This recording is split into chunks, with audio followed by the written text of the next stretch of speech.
Dear friends, അങ്ങനെയാണെങ്കിൽ ഇവിടുത്തെ traditional ബിസിനസ്സുകാരും ആളെ ചേർക്കുന്നവരില്ലേ? ഒരു നെറ്റ്വർക്ക് ഇല്ലാണ്ട് ഈ ലോകത്ത് എന്തെങ്കിലും നോക്കാൻ പറ്റുമോ? നിങ്ങളെ വീടിനടുത്തുള്ള കടയിൽ പോയിട്ട് നിങ്ങൾ ഉജാല മേടിച്ച് ബ്രിട്ടാനിയ ബിസ്ക്കറ്റ് മേടിച്ച് അയാൾ ഉണ്ടാക്കി തന്നാണ്. എവിടെയോ ഉണ്ടാക്കിയ സാധനം നമ്മളെ അടുത്തുള്ള കടയിൽ എത്തിയത് എങ്ങനെയാണ്? അവിടെ ഒരു നെറ്റ്വർക്ക് ഉള്ളതുകൊണ്ട്.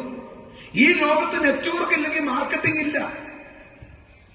നമ്മൾ ഇപ്പോഴും പണ്ടെങ്ങോ ആരോ എന്തോ ചെയ്തു, ആരെയോ പറ്റിച്ചെന്ന് പറഞ്ഞ് ഇന്നും ഈ 2025 അതും വിചാരിച്ചിറക്കുകയാണ്. ഇവിടെ ഗവൺമെന്റ് ആണെങ്കിൽ ഇവിടെ നിയമം ഉണ്ടാക്കി, ഹലോ, മുഖ്യമന്ത്രി വന്നിട്ട് അത് ലീഗലായിട്ട് പ്രഖ്യാപിച്ചു, അത് മോണിറ്റർ ചെയ്യാനുള്ള സംവിധാനം ഉണ്ടാക്കി.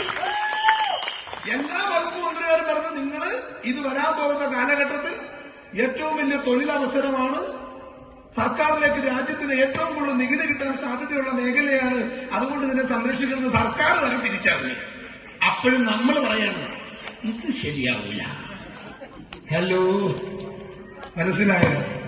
അതുകൊണ്ട് നമ്മൾ ആദ്യം മനസ്സിലാക്കണം, ഒരു കാലഘട്ടത്തിൽ ജീവിക്കുമ്പോൾ ആ കാലഘട്ടത്തിന്റെ മാറ്റം മനസ്സിലാക്കാനും ആ മാറ്റങ്ങൾ ഉൾക്കൊള്ളാനും അതിനനുസരിച്ച് മാറാനും തയ്യാറാവുക എന്നുള്ളതാണ് ഈ കാലഘട്ടത്തിൽ ജീവിക്കാനുള്ള ഏറ്റവും നല്ല വഴി. ആണല്ലേ?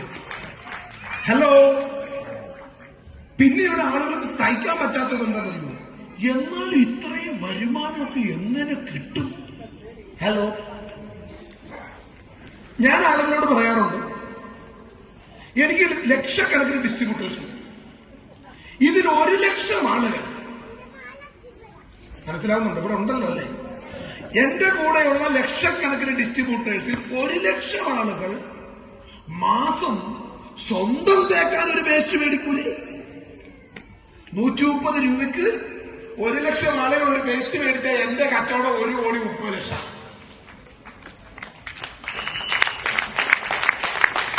1 ലക്ഷം ആളുകൾ 325 രൂപയ്ക്ക് ഒരു ഹെയർ ഓയിൽ മേടിച്ച് സ്വന്തം തേച്ചാൽ എന്റെ കച്ചവടം 3.25 കോടിയാണ്. 95 കുടിച്ചാൽ പറയണ്ടല്ലോ, വേണ്ടല്ലോ. എന്റെ ടീമിൽ വിറ്റുപോകുന്ന ഒരു പ്രോഡക്റ്റിന്റെ മുകളിൽ 25 പൈസ എനിക്ക് കിട്ടിയാൽ എനിക്ക് മാസം 25 ലക്ഷം കിട്ടും. ഇത് തന്നെയാണ് ബ്രിട്ടാനിയ ബിസ്ക്കറ്റുകാരൻ ചെയ്യുന്നത്. ഒരു പാക്ക് ബിസ്ക്കറ്റിന്റെ മുകളിൽ അയാൾക്ക് 10 പൈസ കിട്ടിയാൽ മതി, അയാൾക്ക് ദിവസം 1 കോടി രൂപ കിട്ടും.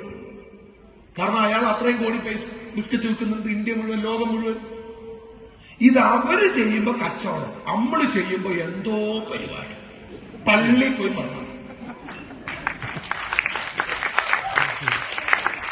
അപ്പോ നിങ്ങൾ ഇന്ന് മുതൽ ഇവിടെ നിന്ന് ഇറങ്ങുമ്പോ മിനിമം ഒരു തിരിച്ചറിവുണ്ടായാൽ മതി, ഇത് ബിസിനസ് ആണ്, ഇത് കച്ചവടമാണ്. നാളെ ആരെങ്കിലും ചോദിക്കൂ, അല്ല നീ ഇപ്പൊ എന്താ പരിപാടി? ഹലോ, ഇന്നലെ വരെ മുണ്ടെടുത്ത് നടന്നോ, ഒരു ദിവസം നോക്കുമ്പോൾ പാൻറ്റിട്ട് നടക്കുന്നു, പെമ്പിള്ളേര് സൂട്ടിട്ട് നടക്കുന്ന ആൾക്കാർക്ക് എന്താ പരിപാടി? ഇവിടെ കുറെ പേരുടെ പ്രശ്നം എന്താണെന്നറിയോ? ഭയങ്കര ഗമനൊക്കെ നടക്കും, എന്താ പരിപാടി എന്ന് ആരെങ്കിലും ചോദിച്ചാ അപ്പ ചാണകത്ത് ചവിട്ടുകല. അത് പിന്നെ ഒരു ചെറിയ പരിപാടി, ഒരു സൈഡിൽ നമ്മളെ കളി കാണുമ്പോഴേ ഓന് തോന്നുന്നു എന്തോ വശപ്പശമുള്ള പരിപാടിയാണ്. മിനിമം ഇന്ന് ഇവിടുന്ന് പോകുമ്പോ നാളെ ആരെങ്കിലും ചോദിക്കാം. പണ്ട് എന്നോട്, ഞാനിന്ന് പോകുമ്പോ എന്നോട് ആൾക്കാർ ചോദിക്കും, പണ്ട് ഞാനും ഇങ്ങനെ തന്നെയായിരുന്നു കേട്ടാ, ആൾക്കാർ ചോദിക്കുകയാണ് എന്താണ് പരിപാടി? അത് പിന്നെ ഒരു ചെറിയ പരിപാടി, അങ്ങനെയൊന്നുമില്ല. ഇതൊക്കെയാണ് പണ്ട് ഞാനും പറഞ്ഞോണ്ട്. പക്ഷെ പിന്നീട് ഈ തിരിച്ചറിവ് വന്നതിന് ശേഷം ഇപ്പൊ എന്നോട് ആൾക്കാർ എന്ത് ചെയ്യുന്നു? ഐ എം ഡൂയിങ് ബിസിനസ്, ഞാൻ ബിസിനസ് ചെയ്യും. പണ്ട് ഞാൻ എന്റെ സുഹൃത്തുക്കളോടൊക്കെ പറഞ്ഞ ആൾക്കാർ ബിസിനസ്സോ നീയോ, അന്ന് അവരൊക്കെ പറഞ്ഞെന്തെന്നറിയുന്നു, അവന് ഭ്രാന്തായി, ഇവനെന്തോ വട്ടായി എന്നൊക്കെ പറഞ്ഞു. എന്റെ ഒരുപാട് കുടുംബക്കാർ പറയുന്നു, അവന് എന്ത് കടമൊക്കെ കയറിയിട്ടാന്ന് തോന്നുന്നു, എന്തോ പ്രയാസം, എന്തോ പ്രശ്നമുണ്ട്. പണ്ട് എനിക്ക് വട്ടാന്ന് പറഞ്ഞവരാണ് എന്റെ ചുറ്റും. ഇന്ന് ഇപ്പൊ ഏറ്റവും വലിയ സന്തോഷം, എന്റെ മകളുടെ കല്യാണം കഴിഞ്ഞോടുകൂടി എന്റെ ഫാമിലിയിൽ വട്ടില്ലാത്ത ഒരേ ഒരാൾ ഞാനുള്ളൂ, ബാക്കി എല്ലാവർക്കും. പണ്ട് ഞാൻ പറഞ്ഞപ്പോ അവർക്ക് എനിക്ക് വട്ടാന്ന് പറഞ്ഞു, ഇപ്പൊ അവർക്കൊക്കെ വട്ടായി, ഇപ്പൊ എനിക്ക് മാത്രം വട്ടില്ല. ഞാനൊരു കാര്യം പറയാം, ഈ ബിസിനസ് നിങ്ങൾക്ക് സക്സസ് ആവണമെന്ന് ആഗ്രഹമുള്ള ഒരു കൈവക്കും. സക്സസ് ആവണം, ദൈവമേ സന്തോഷമായി എല്ലാവർക്കും. ചിലരെപ്പോഴും പൊക്കിയിട്ടില്ല. അത് രക്ഷപ്പെടാൻ ആഗ്രഹമില്ലാത്തതുകൊണ്ടാണ് ഞാൻ വിചാരിക്കുന്നില്ല, വെറുതെ പൊക്കിയിട്ടില്ല. അപ്പൊ എനിവേ ഡിയർ ഫ്രണ്ട്സ്, ഈ ബിസിനസ്സിൽ സക്സസ് ആവാൻ ഞാൻ നിങ്ങൾക്ക് ഒരു എളുപ്പവഴി പറയും. ഒന്ന്, നേരത്തെ സലിൽമാൻ സാർ സൂചിപ്പിച്ച കാര്യം തന്നെയാണ്.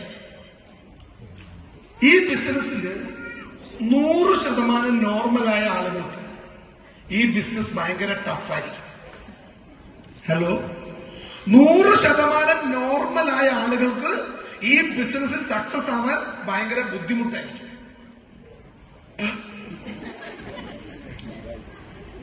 ഈ ബിസിനസ്സിൽ വിജയിക്കണമെങ്കിൽ നമ്മൾ കുറച്ച് ഓവറാക്കരുത്, നാട്ടുകാർക്ക് ബുദ്ധിമുട്ടുണ്ടാക്കരുത്. ഒരു കുറച്ച് അബ്നോർമലായ ആളുകൾ ഈ ബിസിനസ്സിൽ വലിയ അച്ചീവേഴ്സ് ആണ്.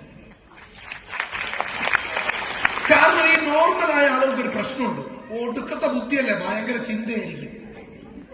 ഇവൻ ചിന്തിച്ച് ചിന്തിച്ച് ചിന്തിച്ച് ഹലോ ചിന്ത കൂടുമ്പോ 2 കുഴപ്പമുണ്ട്. ഒന്ന് പ്രവൃത്തി കുറയും, 2 കോൺഫിഡൻസും കുറയും. എന്താ ഈ ചിന്തിക്കേണ്ടത്? ഞാൻ ഇന്ന് വരെ ചെയ്തിട്ടൊന്നും രക്ഷപ്പെട്ടിട്ടില്ല, ഇതെല്ലാം ചിന്തിക്കാറുള്ളത്.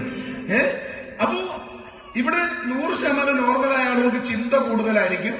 ചിന്ത കൂടുമ്പോ പ്രവൃത്തി കുറയും, കോൺഫിഡൻസ് കുറയും, അവര് ഭയങ്കര ബുദ്ധിമുട്ടായിരിക്കും. ഈ ബിസിനസ് നിങ്ങൾക്ക് ഇപ്പൊ മനസ്സിലായില്ലേ? ഞാൻ നോർമലല്ല, ഞാൻ 100% നോർമലല്ല ഭാഗ്യത്തിന്. കാരണം നിങ്ങൾ ആലോചിച്ച് നോക്കിയ, കേരളത്തിൽ ഒരു മനുഷ്യൻ പോലും മൈലേജ് സെയിൽ ചെയ്യാത്ത കാലത്ത്, ഒരു ഔട്ട്ലെറ്റ് പോലും കേരളത്തിൽ ഇല്ലാത്ത കാലത്ത് 10 കൊല്ലം മുമ്പ് ഈ ബിസിനസ്സുമായിട്ട് ഒരുത്തർ ഇറങ്ങണമെങ്കിൽ നോർമലായ ഒരുത്തർ